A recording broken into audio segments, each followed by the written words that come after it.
I thought it might be fun to every once in a while do a short video where I go through a tip or trick I've picked up over the last couple years of doing these restorations out of my garage. And the one I wanted to start with today is for Tetanus Time's first restoration tip is a little tool I created for removing the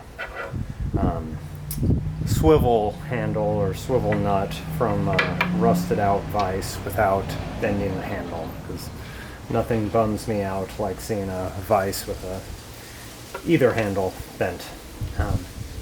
One we're looking at here is a Craftsman 391 5180 3.5 inch jaw.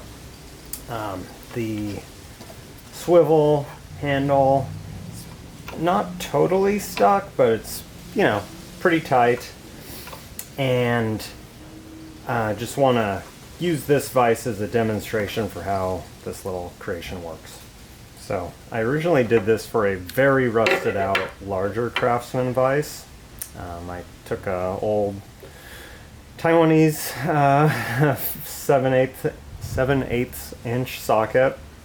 So don't worry, no made in USA sockets were harmed in the creation of this tool. And what I wanted to do is create something that could slide over the handle, be spun, and apply equal pressure to the handle itself, as close as possible to the bolt portion. Hope that makes sense. I'm not a physics guru, but it just struck me as I'd be less likely to bend the handle on that very rusted vise if I was applying pressure close to the nut rather than, close to the bolt rather than, far away. The one I just used a combination of a grinder, like a hand grinder, with a cutoff wheel, and if memory serves, probably a little Dremel action in there too, but it's not the cleanest cut, but very much does the job. The one regret I have is that I should have used a 1/2 inch drive socket just so I could use a slightly bigger ratchet with it, but this one got the job done on that very rusted Craftsman vise. So let's give it a whirl here. I sprayed this vise with WD-40 about 15 minutes ago, so it's been soaking there, and give it a shot. So put it on, make sure we're in reverse, make sure we're pressed down really nice there, and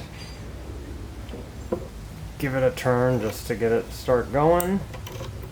I like to keep applying the pressure with this guy until it feels like it's ready to go on its own.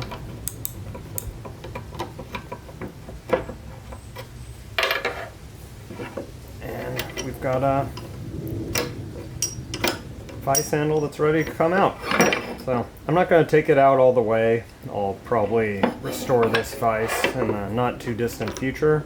But again, just wanted to share that little tip and a tool that's pretty easy to make on your own at home. So hope you find this helpful.